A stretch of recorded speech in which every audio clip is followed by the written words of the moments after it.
What's up, guys? Welcome back for another installment of the Propaganda Emergency Broadcast Systems Inquisition of Matt. That was a hell of a tongue twister. I got it. For Matt, what's up, man? Yeah, what's up? How you doing, Dan? I'm getting you, bro. I'm getting you. Good. We're going to start off with Emil today, asking you a few questions and see how it goes. Yes.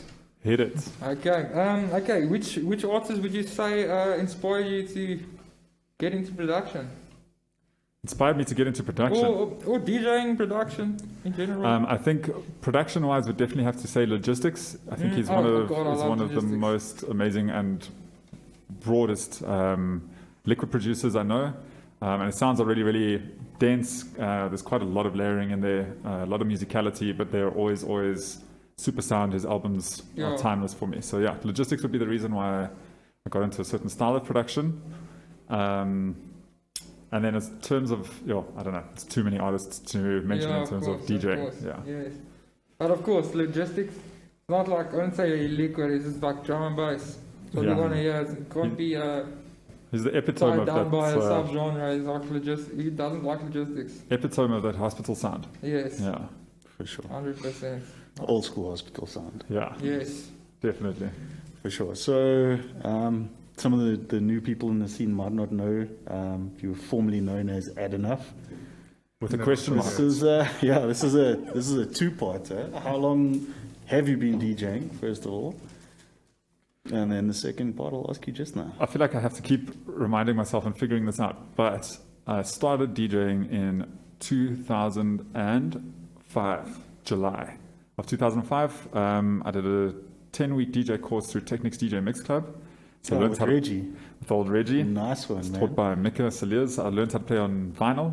Very cool. And then as soon as I graduated, the next week I got my first gig with the Reflex crew. I played at Transky in Melville, had Tasha Baxter emceeing over my set. I think I played after Benson, if I'm not mistaken. Crowd went off and that was it, I was hooked. So I think 2005 to now, it's 15 years, hey? Yeah, man. In fact, it's the anniversary this month. Nice, dude. So that's crazy, yeah. Nice. Congratulations. Thanks. Do I get a May you prize? have many more. Do I get a prize? Ironically, that night that Matt actually went and was DJing at Transky with Tasha Baxter's one of my first drum and bass parties. Oh, hey, how crazy. Yeah, Nice. Matt was actually, remember that Red Uno you used to have? Yep. Yeah. And your cousin, man, what was her name? Amy. Yes. Yeah, never forget, man. Crazy. Never forget. Geez, I can't even remember what I had for breakfast. Then secondly, first time we properly met, you booked me to play at your party in Fourways. Dubstep set on a controller. Rinsed it. I remember that. Media player. I remember someone saying to me, we got this guy, 0.4, he's from the south, plays dank dubstep. Like, we got to give him a chance. I'm like, okay, let's check him out. Came in here and slammed like the hardest dubstep there was. Yeah, shot for the booking. Well, I think you became a staple after that. We sort of booked you a few times. Yeah, dude. Yeah. And that was your dubstep days. So leading on to the question, are you ever going to bring back the spiky hair? Oh, the mohawk. Yeah. Oh, sure, that was a time, hey? It was good. Yeah. How we know and love you. Yeah, I think the long hair is definitely going to be here to stay. Okay. It suits me. Not even just a little throwback. Throwback to the mohawk. Yeah. I feel like I'll start cramping on a meal style there. Don't worry, I don't think you must have a thread at this stage. Did you ever see the mohawk, Emil? Yo, bro. I used to have the patterns shaved in the side, bro. Yes, Before they were a me thing, too. like Me I had too. music notation and like. Yeah. I remember Matt Pretty used to go sharp. to a very forward-thinking school at the time. My sister was in school with Matt. Okay. And they could do whatever they wanted with their hair. School You should have was seen scam. these guys growing up. Guys, if you want to have a laugh, go through... Yeah, we went, Yes. to, we went to school in the south, bro. We had none of those pleasures. I can imagine that. I A can lump imagine. of coal for breakfast. Yeah, so to answer your question, I don't think we'll be seeing a throwback. I try and avoid anything where you have an opportunity to troll me. I'll edit it into I'm this pretty interview. sure I can find one somewhere. I think the one reason why I've been off Facebook for so long is because I'm so scared of picking something up and trolling me. That's actually the reason I deleted Facebook. For a while. Hey, Dino. No, I'm kidding. No, Dino doesn't bother me too much. Okay. Not too much. How did you first get into drum and bass? What was your first interaction with drum and bass? So I'll remember it was my first CD that I ever bought was an LTJ Bookham Progression Sessions Volume 2 with MC DRS and I forgot what the other MC's name is in 2002, I think, 2001. I'd been hearing the genre all over the place, and I think what caught me was a friend of mine had a Golf GTI with a subwoofer in the back, 18-inch. It was my first time really experiencing like loud sound and big bass. And I think when I heard a drum and bass song, I mean, back in the day, it was just those goom, goom, goom kind of bass lines. It wasn't these long, drawn-out synthesized things. And I just remember that feeling of feeling the bass in my chest, and was like, yo, this is amazing. What is this genre? Fast drums, but like super, I think, I don't even remember the name of the song. LTJ Bookham's, it's a classic song, was the one that I remember hearing. It was super long, whale sounds in the beginning, Atlantis, that's it. That was the song that I stuck onto. So I'd say like that's around 2000, 2002. Yeah. And being in someone's car listening to a CD of it, and then that got me hooked. Yeah.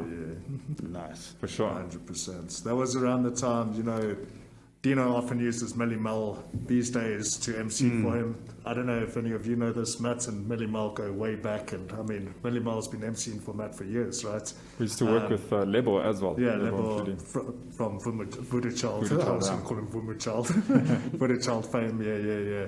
No, I remember those days. Good times, man. Yeah, actually, really good times. So, what's some of your favorite memories from those times, from when you started up till now? I think you didn't start as just drum and bass DJ, or did you? I was a drum and bass DJ from the beginning. I've always enjoyed other genres, and I think I played a little bit of house, a little bit of kind of breakbeat was big at the time. I really enjoyed a broken beat and a kind of I want to use the word kind of like psychedelic sound. In terms of the synths being used, and it was quite spacey and out there. Drum and bass also encompassed a lot of that kind of feel to the music, so that was the vibe. What was the question here? Some of your earlier favorite memories. Yeah. I think I really enjoyed Transky. Held a lot of memories for me because of it was quite a small audience. I think it was like 50 people in the room. And people would dance in between tables and up on sides, and it was a very intimate kind of experience. And for me, the music back then was a lot of funk orientated in it, a lot of sampling from the funk era. It was very light-hearted, a lot of the music. I think a lot of the DJs were playing more like funk liquid kind of tunes. And for me, it just always felt super positive and happy. So the whole audience was in the same kind of place, you know? It was a really good... So I wasn't around that time, but it was, as far as I know, a place in Melville, Transky. Yeah, that's correct. Yeah. It's now... Where did you say drum bass kicked off in Joburg? I mean, from my experience, it was Thursday nights. I know 207 Reality used to have drum and bass nights, but for me, it was definitely Transky Melville every Thursday. That was it. There were other parties that would happen. I think Initiate used to bring out Diesel Boy and throw some big parties. That was like the harder side of drum and bass. I remember even in the 90s, like in 94, 95, sitting at a restaurant as a kid and just learning how to read and seeing jungle posters up back in Kensington. That was way before my time. Things were still black and white back then. Pretty much, yeah. Pretty much. All right, and then again, maybe not everybody knows, but you've got a separate alias, Treepian. Treepian, yeah. And another two-parter. How's that going? How are you?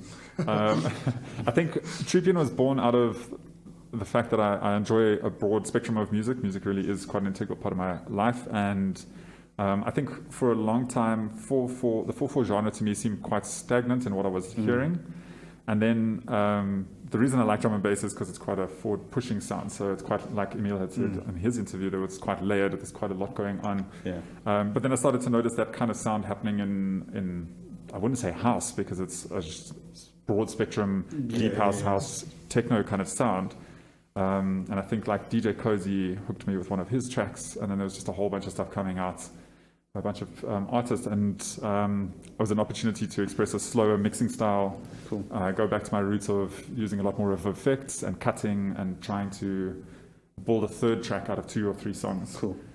Which helped me improve the way I saw and played drum and bass as well. That's exactly what I was leading on to. Now, how does that influence playing 2 very different genres, and also making 2 very different genres, because like you make the tunes as well. For sure. How do those influence each other? How do you find yourself changing how you approach a drum and bass set or a drum and bass song because of what you've learned from the Treepian stuff, and vice versa? Yeah, I think it's quite simple for me when it comes to DJing, the DJing side of things and how that's been influenced.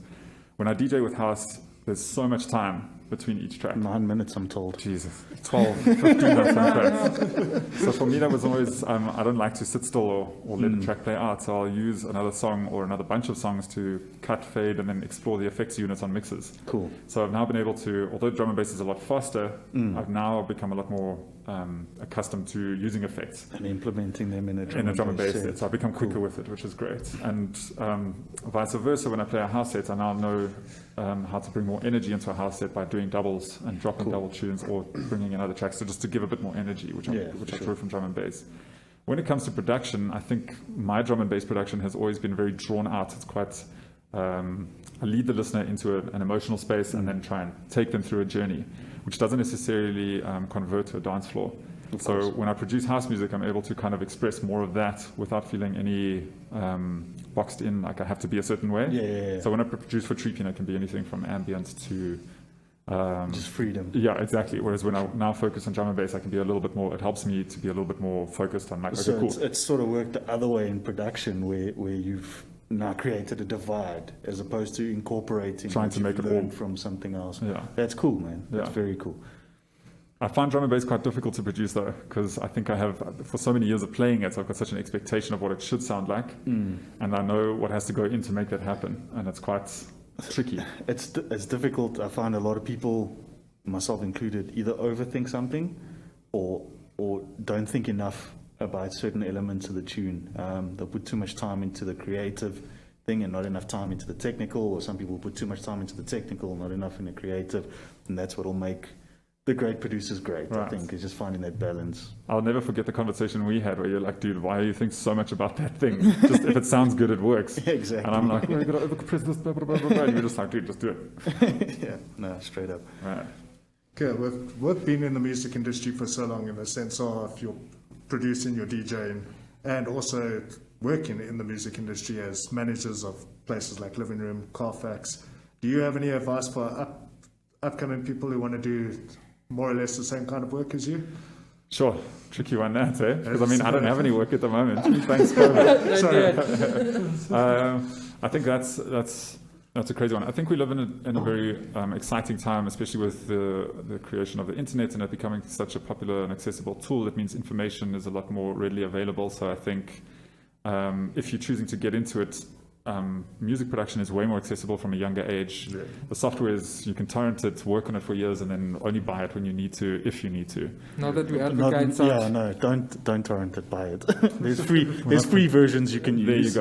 Let's not condone that. But I do think production is essential. You need to be releasing tracks. I think if you're going to make a career out of it, you need to be wise. I think if you release music, it's not going to feed you.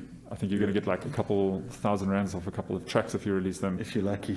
Yeah. But I think it's business. So you need to educate yourself in how the artists who are succeeding are releasing. Are they releasing music? I mean, I see a lot of guys running their own labels now. So start your own label, release your music through it, release other artists through it, get your label known. Release your own tracks, produce, throw your own party, like Emil had said in the last one. I think it's quite a competitive world because it's very accessible to everybody. Yeah. I'll say probably for the 10th time today, you get out what you put in. Yeah, I think performances is where you make your cash, and I think if you're going to be choosing an underground genre, just be aware of how much you have to put in to get through. Yeah, It's a lot of... especially It's a in DIY a, business. You got to do it yourself if you want it. yeah, especially in a country where I think we have such, it is, especially with drum and bass, it's such a niche, you know. Yeah. Anyway, so my advice would be to go for it, but definitely just make sure you're aware of the various avenues that you can create revenue streams from, jingles, that kind of stuff, to create your studio space so that you can learn and create your skills there. DJing, you can ask friends, always ask advice. I feel like collaboration is the way you're going to grow quickest. Yeah. Sharing with people and create a good crew around you. Throw in 2 cents. Also, don't surround yourself with yes men, and learn how to take criticism. I think 100%. That's Don't be that. so I wish I had that earlier on, more of that earlier on, because I mean I've got good homies and good people around me, but sometimes people are scared to hurt your feelings. It shouldn't be like that. Like you sort of need to be brutal about things like this. But yeah, that's just me. Yeah, don't Sorry be, for don't be hijacking mad if your somebody answer. tells you this is not good enough or this is not what you want to be doing or No, of course. So That's if they mean it agreed. with good intentions. Yeah, for sure. There's a difference of being mean and then offering constructive help to someone as well on the other side of that coin. Yeah. Sure. 100%, yeah. Oh yeah. So you obviously most of the time have worked with music and such, but what do you enjoy in free spare time to listen to? To listen to. Or, Dude, I think music-wise, I have, again, a broad spectrum. I think to go back to like my old rock days, listen to a bit of that. Nickelback. Never. To remind you, tell really you, old. I'll tell you now, one of my guilty pleasures is a bit of screamo every now and then. Oh yeah. I really dig it. Dude. I think punk rock is always a good one. Punk rock got me into drum and bass. Like It old was- school punk rock. You know, that kind of stuff. I love a lot of hip-hop, underground hip-hop especially, not too much commercial stuff. Yes, UK.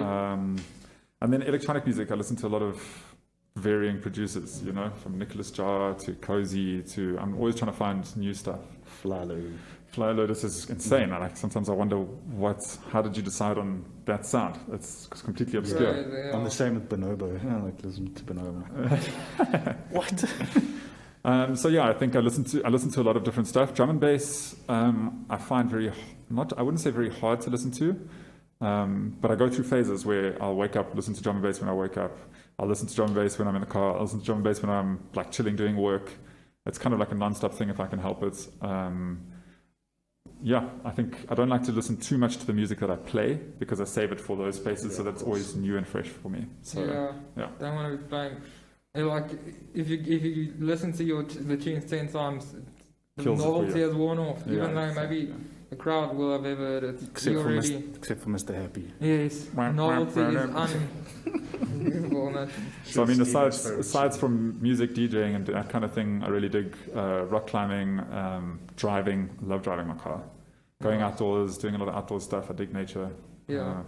Yeah, Nice. that's it. Cool. And as a vegan, what would turn you back? Would it be steak? Would it be boerewors, biltong? Probably nothing is What, done so well so far. what do you miss the most? Bro, I had a really good run of veganism up until the point where we had lockdown, and then I was with my family, and it was just like a no-go zone. So Was it Vienna's? So, no, Was it Vienna's? I would never touch Vienna's. What bologna and Vienna? No. Look, I think everything in moderation here. The things that I don't enjoy, like I don't think I'll ever touch again, is pork. And Really? yeah, I mean, it's pretty mank. How do you eat bacon if you don't eat pork? I just don't. Well, you don't because That's weird. You think you know a guy? I guess he's had enough. well played. Okay, Matt, what I want to really know, and why you'll never let us have a sip of it, what is in that teacup of yours at the rave? Hey man, that's the special tea.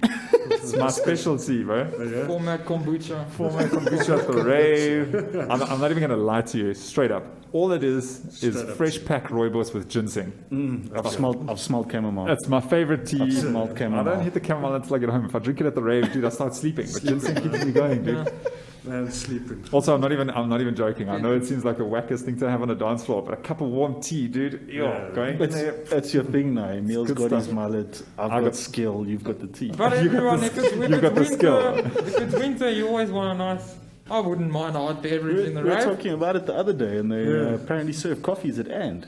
Apparently Smart. So. Well, I guess I have to make money. Next out of propaganda I rave, just guys. I'm can't see gonna myself going through that with a cup through the crowd. format's propaganda Just see tea. it Dude, ending I'm- in disaster. I'm smashing But a then again, the cappuccino Twitter next set crowd- to the it. End. Yeah, Jim, breakdown. Oh man, I'll have some tea. I think No I think problem. the tea thing was just born out of when I decided to quit drinking for just for health purposes, and going through a night not having a beverage in your hands becomes this weird like thing of having something. Feels empty. Yeah, You need you something nice. get used to it. I'm the same. So having that's a- why I always have water on me, believe it or not. So, Right. or if I go fill it, Yeah. but so that's half the reason. Yeah. Always. But anyway, Oh, it's hydration. Hydration. Stay hydrated. hydrated. Right. That's really.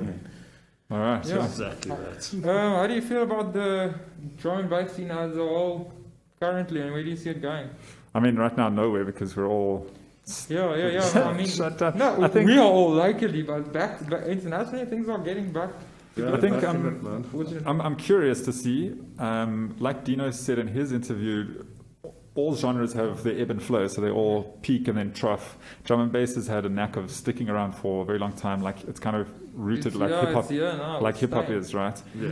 But I feel like maybe in the last 3 or 4 years there was quite a peak of like amazing productions coming out. Still is to this day. There's still levels being pushed, but I just I see things like Excision doing these giant dubstep and visual experiences. I see a lot of Tomorrowland doing house and EDM and that kind of stuff. So I'm curious to see whether it's going to be a highlight or whether it's maybe going to take a dip in the next couple of years and then maybe in like 4 or 5 years' time hit another spike up. Yeah. I'm unsure though. That's not an educated. Yeah, just a Yeah, guess. of course. Everyone. But it really is in terms of where it is right now. I'd say it's like at its pinnacle. Every subgenre of drum and bass is being, to me, fulfilled to its maximum potential. I'm watching guys do liquid rollers and all those things at such an incredible production rate. It's insane. I mean, guys are just constantly pushing their boundaries. So I think, yeah, it's a very good time for drum and bass. Internationally, I think we'll see how Corona works out and how many people still stay pushing it, because I think as a whole, Yeah, the music and it's entertainment difficult. industry is going to become less of an And option. it's not a support, it's financially supported. I think there might be more in Europe because of the fact that artists get booked a lot and get paid, so guys can afford to keep pushing through. Yeah. But I think around the world it might be a slightly different story. Yeah. Yeah. But long live drum and bass, though. Yeah. I think in the sense of music, we're going to experience a lot of new music and great music as well. Because guys have had time to get the things mastered properly, get the proper advice that they need. Yeah. I think that's going to be, well, I hope that's going to be drum and bass's saving grace, is that we are a club sound, you know what I mean? There's like, I mean, you get ambient and you get very, very chilled liquid, but for the most part, drum and bass is party music, dude. Yeah. I mean, it's like Emil was saying, it's difficult sometimes to sit at home and listen to like a Gydra mix, you know what I mean? It's heavy. You want to be at the rave, where it's like the setting plays a big part in how you appreciate that music, and I think that's gonna be a really good thing for us going forward. Saving grace, yeah.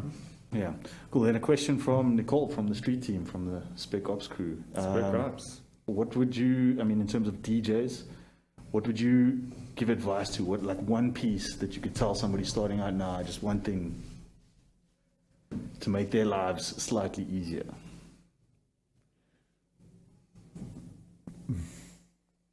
One thing, eh? One thing, dude. I'd say mix with other DJs, so you can see what they're doing. That's the best thing. Back to back.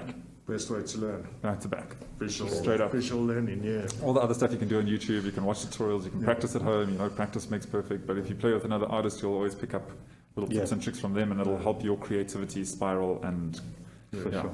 Just to jump on that one, with in relation to what Emil was saying about doing your own party and that to get booked, I feel like a lot of the guys these days have stopped setting mixes, which is a major issue as well, you know what I mean, in the sense of trying to book new up-and-coming guys. Like, if we don't know that you exist and you're not setting put mixes, yourself I out mean, there. it's- What's the worst that can you happen? got to put I yourself actually out there. had a bit of an argument with a lady on a techno post earlier this week, and she was saying that she sees the same people at the same raves, and that was my point. Like, if we don't get mixes and we don't see you or speak to you or whatever, how do we know? Yeah. You know what I mean? So yeah, that's maybe another thing to tell up and coming is put yourselves out there. Yeah. You know, like, And if you guys are scared of Dino, come talk to me. I don't mind. I was I going really to don't say, if that's adding on to the advice, the one piece I can give is, if you want to get booked at a party, support the party.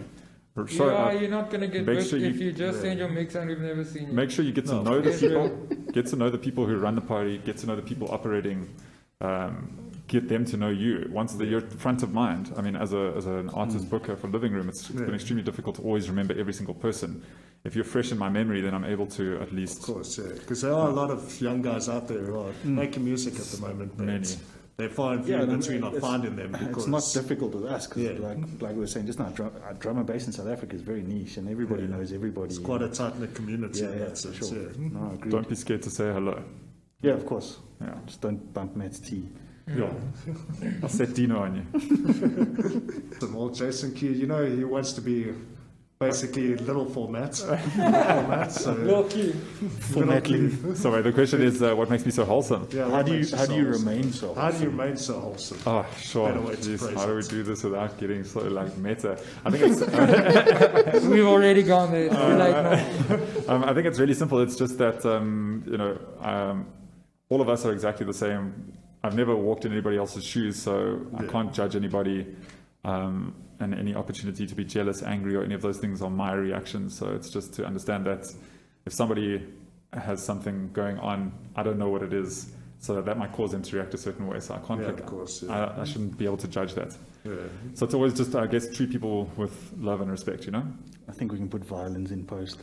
Huh? I think it's whatever's in that tea. Yeah. Good vibes. Yes, but it's only 300 mils of hot water. 1 cup of beer. Okay, yeah, so I think the last one from me, how would you, I think somebody in the street drew asked, how do you prepare your set? How do you approach a set? That's an interesting one. I think I've gone through phases throughout my career where it's been, back in the day of vinyl, it was just buy a bunch of tracks and then play them because I have them. This is what we got, yeah? It was- You're yeah, hearing it the was- new flavor today. Yeah, it was harder to get. I mean, when vinyls cost that much, it's harder to go and buy new tracks all the time. I think nowadays, my preparation is generally based off. I went through a good phase of 6 years where I just freestyled. So every set I would step up, plug a flash drive in, and just play what I felt in the moment. So I read the crowd, feed the audience off, and then play like that. I think nowadays there's a lot more competition, especially in drum and bass, to double drop tunes, have a lot more drops, more solid runs, foundation. Yeah. So I think in the last 4 years I've started prepping my sets a lot more. So I'll sit and figure out a good number of combos, runs, and kind of prep those together. And then once they're done, I've kind of got them in the back. So Yeah. I think I kind of pre-prep an idea of what I'm going to play and then bring it. I feel like I'm a lot more secure as a performer then, knowing what I am playing. And it's appropriate for the time slot. And if it isn't working, I've always got the option to go back into other things. Yeah. Of course. Yeah. I think that's how most people actually approach it these days. Is that you've got sort of a stable of doubles or a stable of blends that will work for any occasion. So if you want to go off, you can double whatever. And and it, like you said, it makes you more confident. It makes the sets cleaner. For sure. Yeah. I'm also a firm believer in having, in like playing older tunes. So it's not about, I mean, for me personally, it's not about playing the latest tracks. For me, it's always about, I've got a sound, and my sound is established by tracks that I love. So it might be a song that I play every third set, and you've heard it, and you know it to be like something that I play. But for me, I'm thinking about the person who's never heard drum and bass, who's hearing these things for the first time, is coming to their first party. It's about creating an atmosphere less than it is about playing the dopest or latest track. You know, I'll mix in new tunes as well so that it always stays fresh. But New music's not the priority, you know. But then, having said that, there's certain kind of sets that I will completely freestyle. A lot of festival daytime on a Sunday, I tend to freestyle those sets a lot more. Yeah. Just because it's, you never know where the crowd is at. of course, festival shows are tough. Yeah, you also don't know what your CDJs or your mix is going to be, or It's caked in dust, dude. you've got to be quite I just moving. pick the tunes and then wing Got it. it, You know, how do you prepare a set? Now you're sitting in your bedroom, 10 o'clock at night, preparing for, and you're sitting here in quiet. I Now find 2 days it's- from now, it's going to be pumping. But it's Now I not. must go and, It's not a buy. I now I think must go and do this. it's not necessarily prepping a whole set. You know what I mean? Yeah, It's no, just, definitely just not. having little things that you can drop in. And as a DJ, as a performing DJ anyway, in your bedroom's a different story. You need to have the ability to change a set and change the energy and take it up or down at the drop of a hat. Yeah, which that's is our why, jobs, dude. which is what preparing is. It definitely works. But if you prepare for 12 hours and you step up and it doesn't work, then what do you do? Yeah, you need Fix to be it. able to. Or you just Yeah. wing it and you The you thing go is, for the vibe.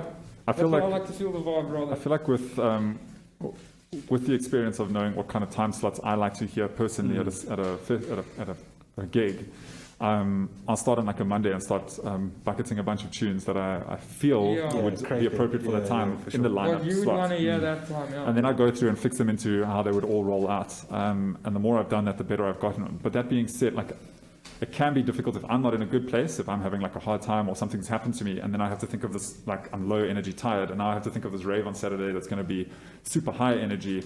It can compromise my ability to formulate a set sometimes. Sometimes I might drop in a little low energy, and that's where I think it can not work to your advantage. I think we're maybe a little bit blessed at propaganda because the people are there for the tunes, man. As long as our mixing's on point and the DJs are good, I think they're happy. I personally have never seen someone clear a floor at propaganda. Yeah. No, never. It's never happened, and the ravers are there, front row crews there till 5 a.m., dude. Like, Yeah, that's a good observation, that, eh? yeah, Really awesome. they would possibly got the best crowd I've ever played to Yeah. be fair.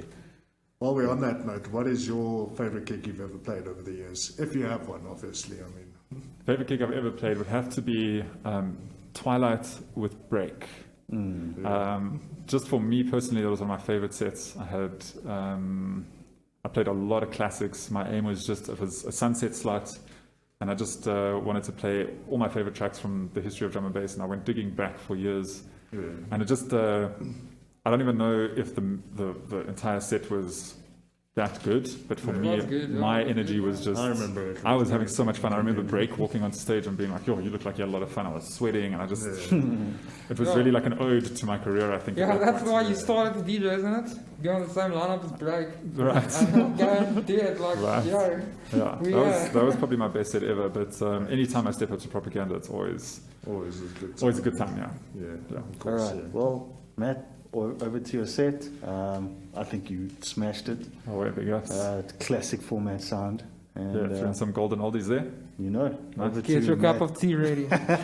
over to format emergency broadcast system upload. Peace. Put it up. Cheers, guys.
kick those, keep that crop. Shot line ringing off, keep that hot. No running your mouth, don't speak that hot. One in the flow, don't beat that lot. So many bad man, this one's not. Shot line ringing off, keep that hot. No running your mouth, don't speak that hot. One in the flow, don't beat that hot. So many bad man, this one's not. So many bad man, this one's not. Yeah. So many bad man, this one's not. So many bad man, this one's not. So many bad man.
That coffin unlocked, hold your position and drop.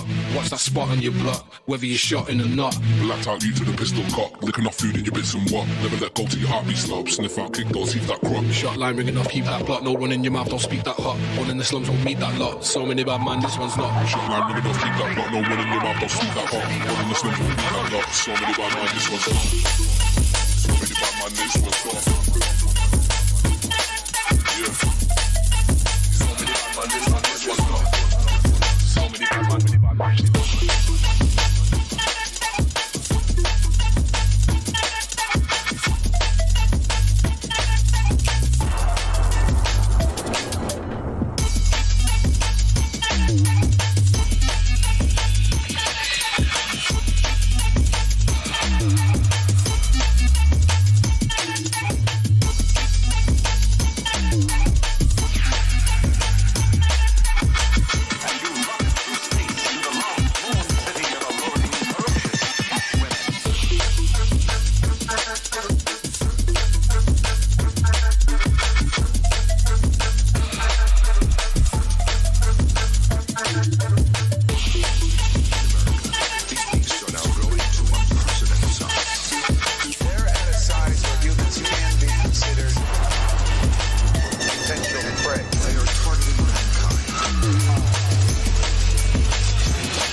Norwood City.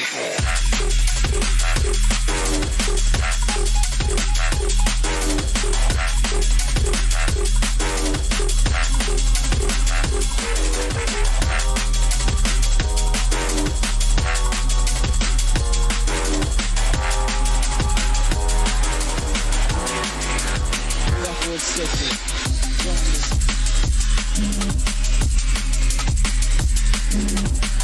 Drumless.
and you're making me feel like I'm so electric. Everything you do is making me blow, blow, blow.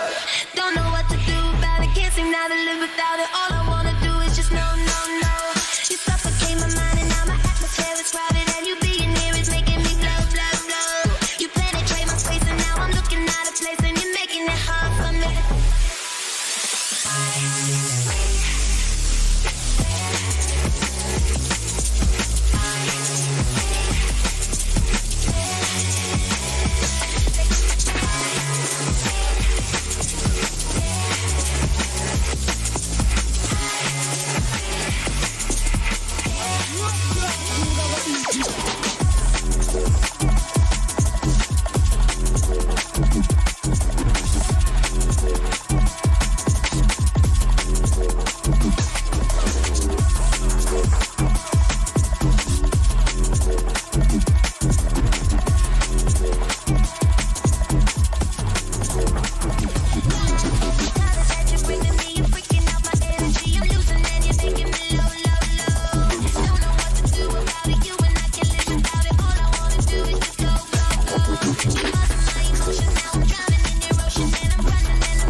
check my pulse. It's been a minute since I tasted blood. I forgot how good this was. Oh, honey, it's a fucked up world. Can't you see the fun in that? Somebody better hold me back. My God, just do it. I'm so done thinking through it. 'Cause I got bruises, doing something stupid. Oh, honey, it's a fucked up world. You can bet your life on that. Somebody better hold me back.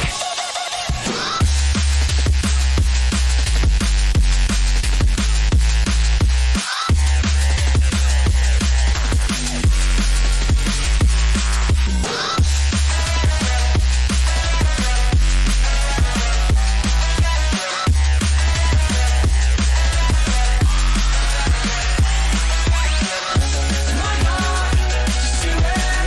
I'm so done thinking through it. 'Cause I got bruises, doing something stupid. Oh, honey, it's a fucked up world. Can't you see the fun in that? Somebody better hold me back.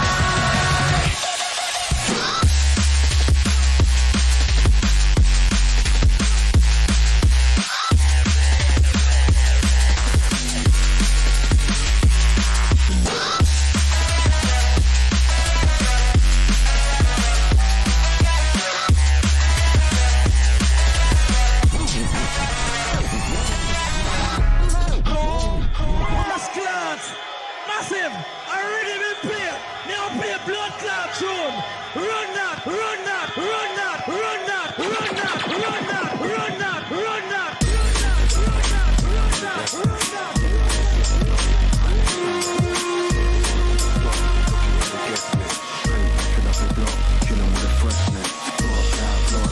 Easily, I've got this. Hawk back, watch this. Stabby with a chopstick. You can't hear this thing. Speeding in a coffin. Close your eyes, watch the ride. Ready for a death.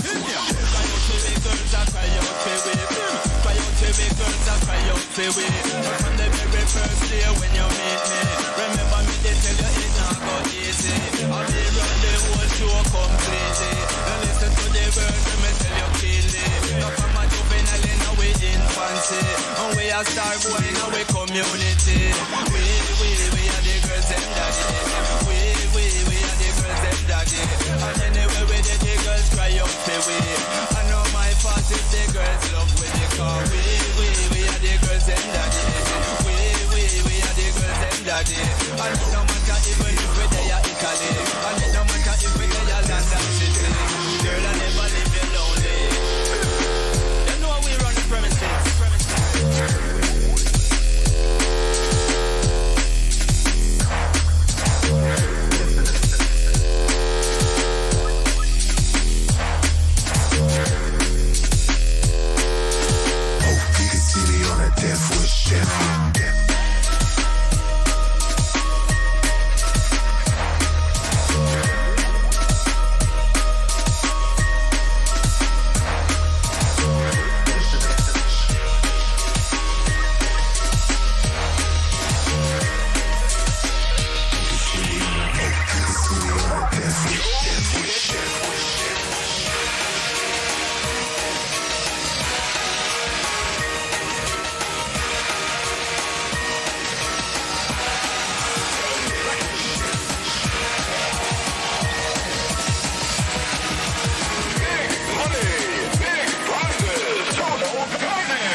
straighter than dread. Watch the way how we red light. Under the high gate, drink a red stripe. Better than bad, that's how we done when we take mic. That one you get in your head like a headlight. Straighter than dread. Watch the way how we red light. Under the high gate, drink a red stripe. Better than bad, that's how we done when we take mic.